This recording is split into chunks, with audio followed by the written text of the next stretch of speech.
literary cycles in the world, one of the great epics of literature. It's the story about Roland. And Roland is on the par of King Arthur.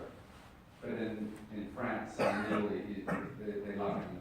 And they've written things like Orlando Furioso, and marvelous tales of her heroism and of lostness in some ways, and regaining.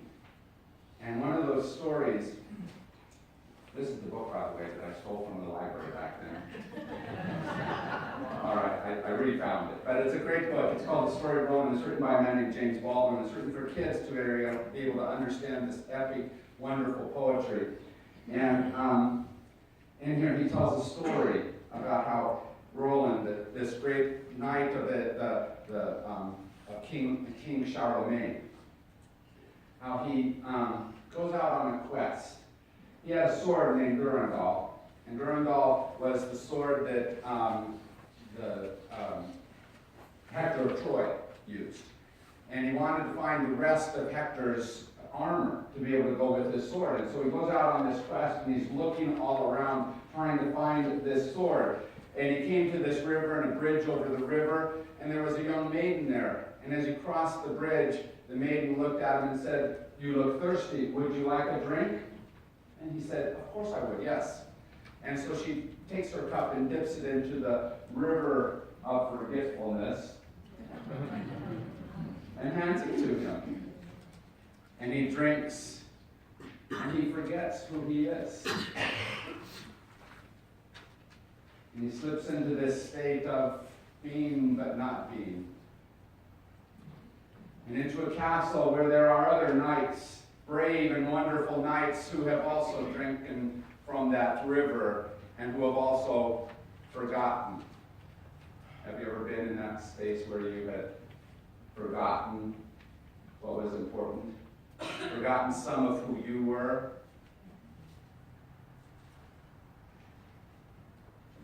In another part of the world, Angelica, the princess of Cathay, was being beset by the Tartars. And they surrounded her castle, and she said, "What do I do? I don't have enough men to defeat them. What do I do now?" And then she thought about her magic ring. Don't you love magic stories? And she took it and she slipped it under her tongue, and with that magic ring she was able to fly over the heads of the Tartars, all of her enemies, without being seen. And she got away, and she got over to that space of forgetfulness because she remembered that there were all these knights there. She said, "If I can help them to escape, they'll surely help to save my country." And so she goes there and she tries to wake them up. First of all, she sings her most beautiful ballad, and it doesn't quite wake them up. And so she gets out her trumpet.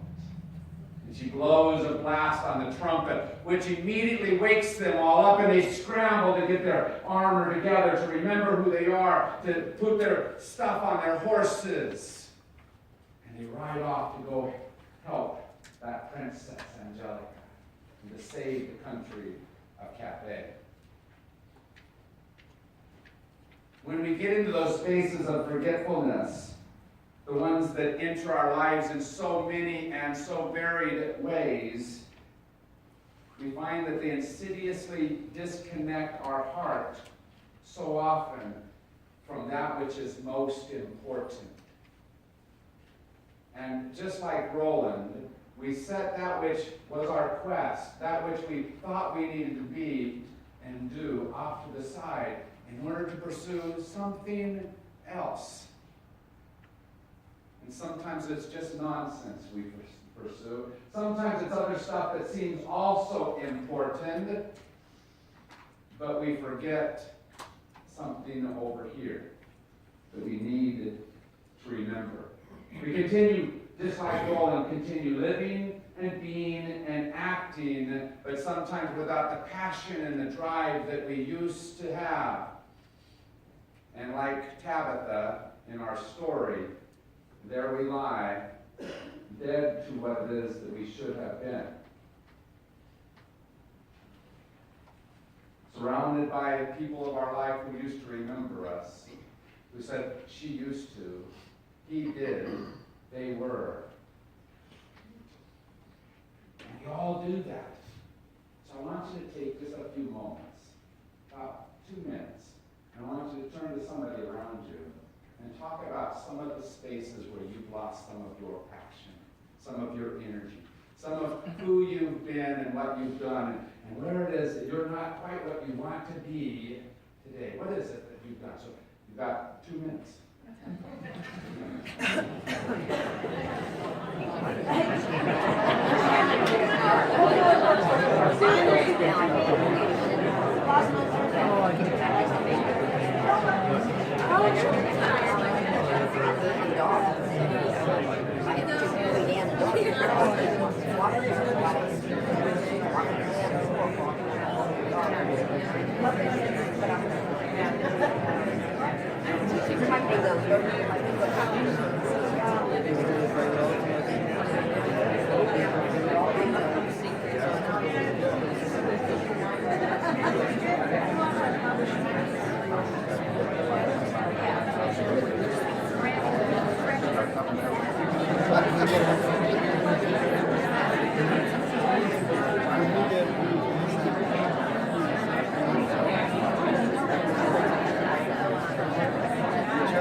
No amount of security is worth the suffering of a mediocre life chained to a routine that has killed your dream.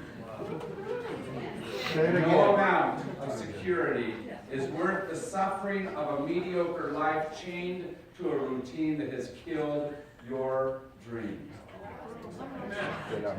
No amount of security is worth the suffering of a mediocre life chained to a routine that has killed your dreams. It's great, isn't it? We have to help each other remember that, because you can remember. We can go back and re-grasp all that stuff, but here's the problem. It takes time. It takes energy. It takes sometimes money. It takes a lot of effort. It takes a conscious decision to go back and remember and become once again. And to do that, we have to remember the value of what that purpose is. And how many sometimes forget purpose and value of purpose? The story is told of a young boy who was out playing basketball, and he ran into his mom. And he said, Mom, I lost my contact lens out there playing basketball. And I looked all over. I couldn't find it anywhere. And so she goes out there, and within a couple minutes, she's back. I said, how'd you find it? Well, son, it's because you were looking for a piece of glass. I was looking for $250.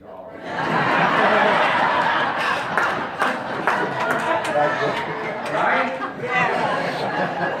And if what we're looking for, if we've forgotten the value of it, the true value of it, we don't find it.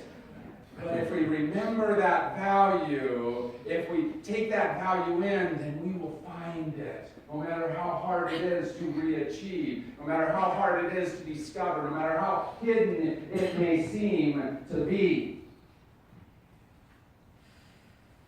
Oscar was a farmer, and he's sitting in his ranch house, and he gets a knock on the door. And this young salesman says, I got great plans for what you could do on this farm. I got all kinds of ideas of what you can change and be and do. And he says, now simmer down, sonny. He said, I already know how to farm twice as good as I'm already doing. You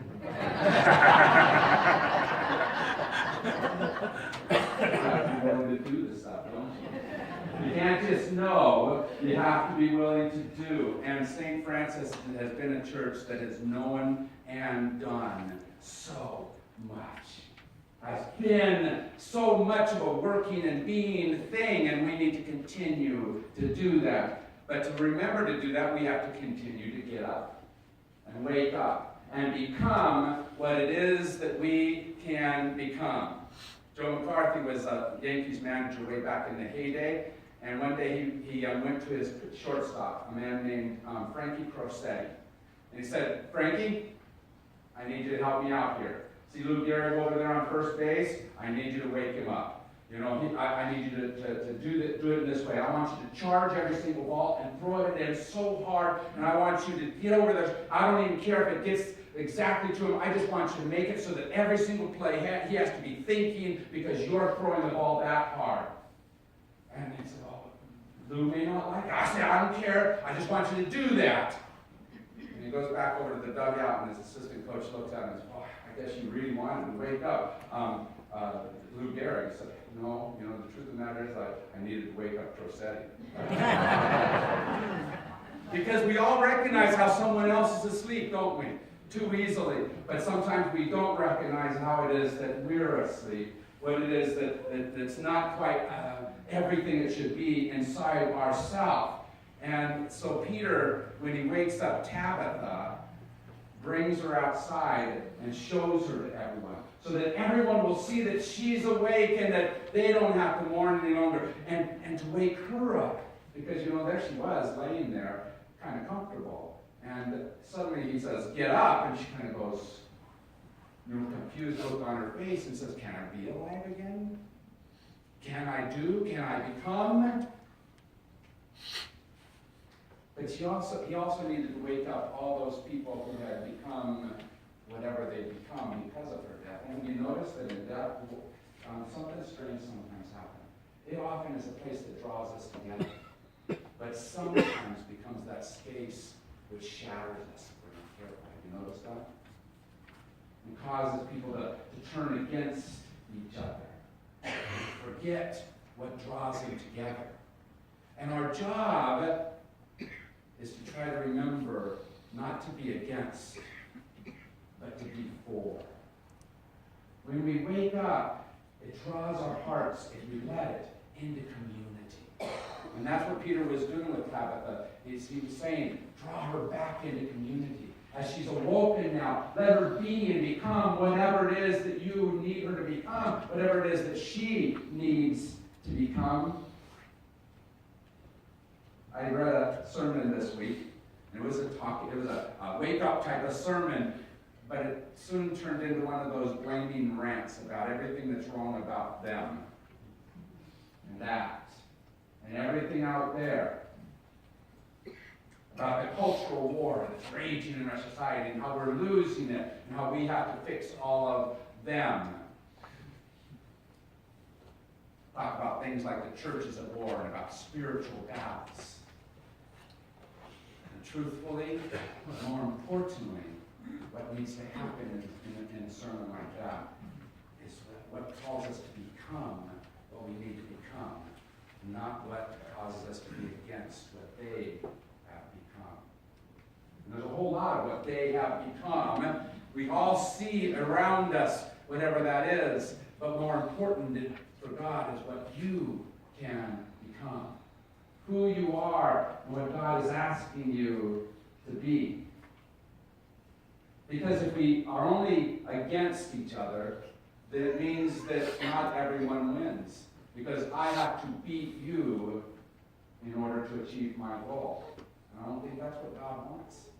God's drawing on all of us and moving all of us forward into that larger community that we can be. And it needs each of us to remind all of us so that we can all move forward into that.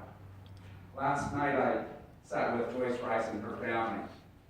She lost her husband this last month, and we sat and we celebrated Jim's life, and as part of that she brought me over to Richard and said, I want to introduce you to Richard. And Richard immediately said, I knew your dad. When you were in Nebraska, I also lived there, and we knew each other. And then when you guys moved to Colorado, I was assigned to the University of Wyoming, and except for on football days, we liked each other. And we talked to each other, and we shared. We were in the same field, and it reminded me of the connection I have to someone that I didn't even know. And that connection lies between all of us, but sometimes gets so hidden behind some of those other things, doesn't it? And as we talked, Richard reminded me of what my dad used to do, and I didn't always like it about my dad. He would come early in the morning, because we had to go check on the cows. And he said, "Jim, it's time to get up." I said, "No, I'm happy here, Dad." "Come on, Jim, it's time. And my dad was patient most of the time. And waking me up, and getting me out, and doing stuff. And that was important, but I had to listen. I had to fight against some of that stuff that said, "It's nice and warm here. I'm comfortable. I don't want to move." But I remembered how much I liked to be with my dad, even when we were checking heat. I liked to be there. I had to remember. I had to wake up. And we have to help each other remember. And life often makes it hard to be able to do that. This week I was in at least a couple different conversations. It was very interesting at 7:45 because I had people from both those conversations sitting right here in the front row. And the conversations were about education, and I love education. I was an educator most of my life, and that's much of how I define myself is in public education and how it works. And you might know that right now we've got a couple of problems in our state around education.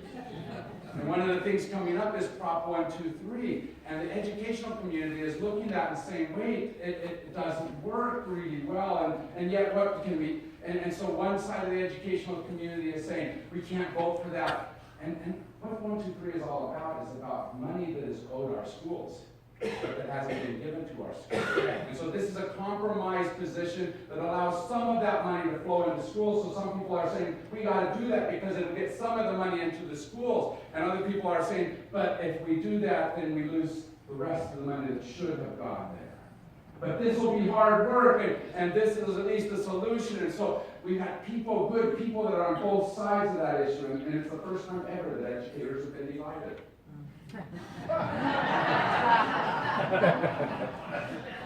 We talked about this at the Metropolitan Education Commission. We sat there saying, what do we do? Because this is not a good solution. And yet, this is a hard road. And either way we go, the people that we see in many ways as the opponents to education win. Because they get to claim, look, we offered it to them and they didn't take it. Or look, you know, they don't want it. And we realized in that conversation that we needed to be a better educational community.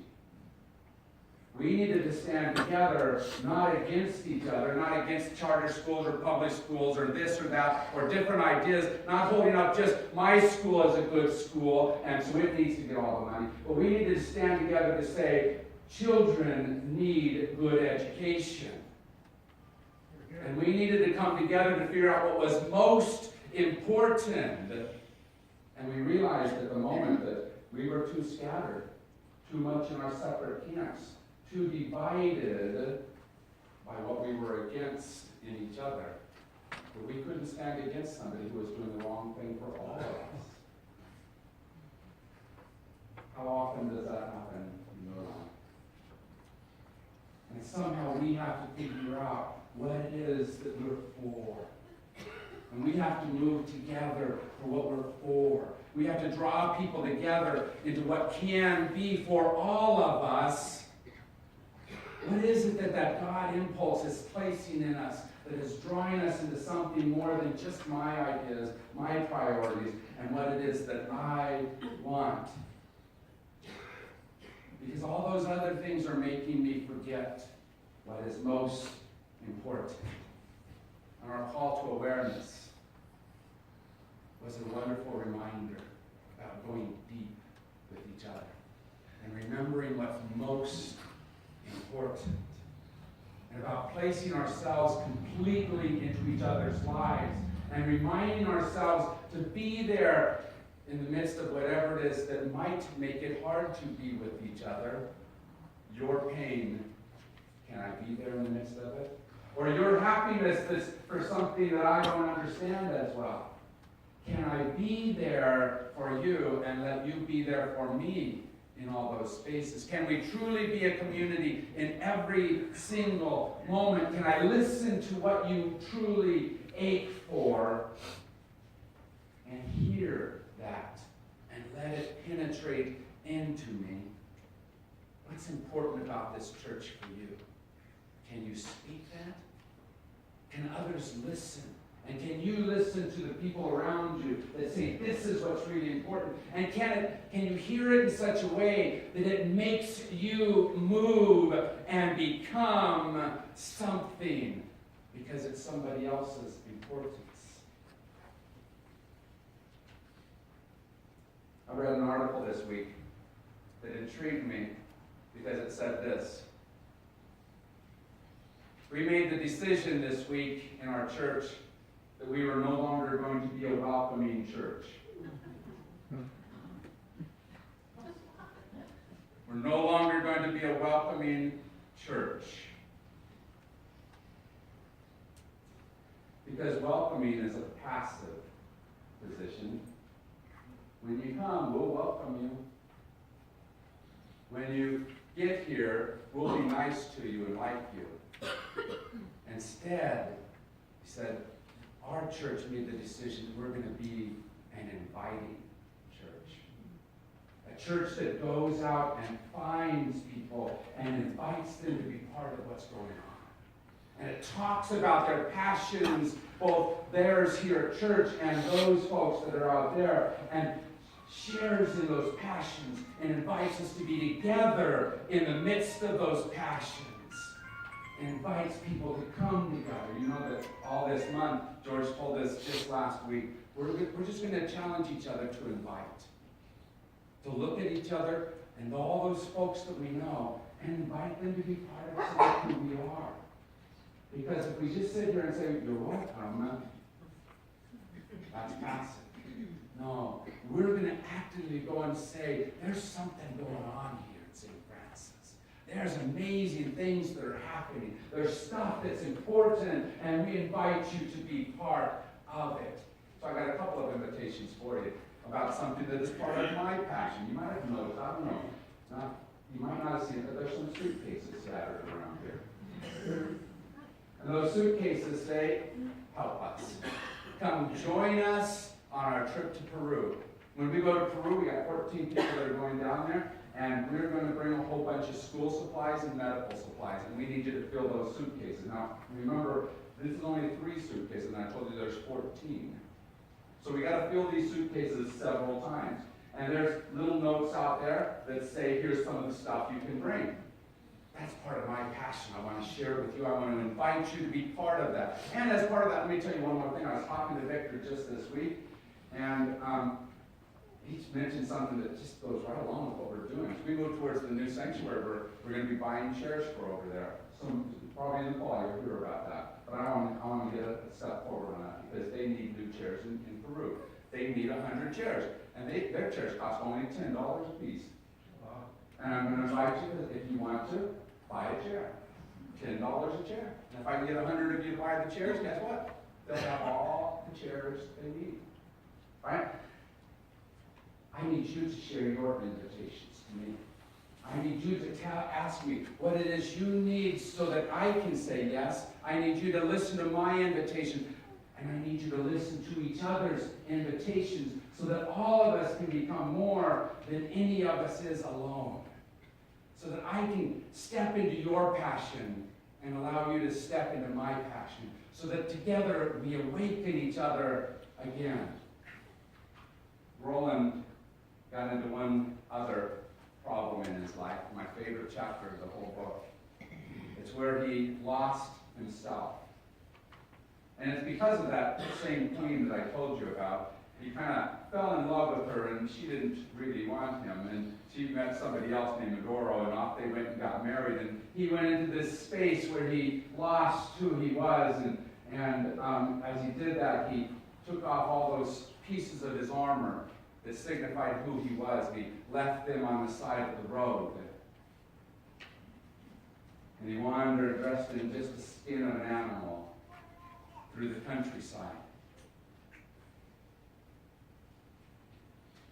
And one young family found him and fed him and helped him to at least have some food. And the son saw who he was and went and found that armor and took it and hung it up in a tree so that when he was ready, he could find it again. And he went and brought the story back to the court, and two people went out to try to find him. One of them's name was Astolfo. And Astolfo got on his hippogriff and flew off and about trying to discover. He flew all over the place, got to Ethiopia, trying to figure out what he could do to help Roland. And he finally flew to the moon, because that's where lost items go. And there he found the lost wits of Roland.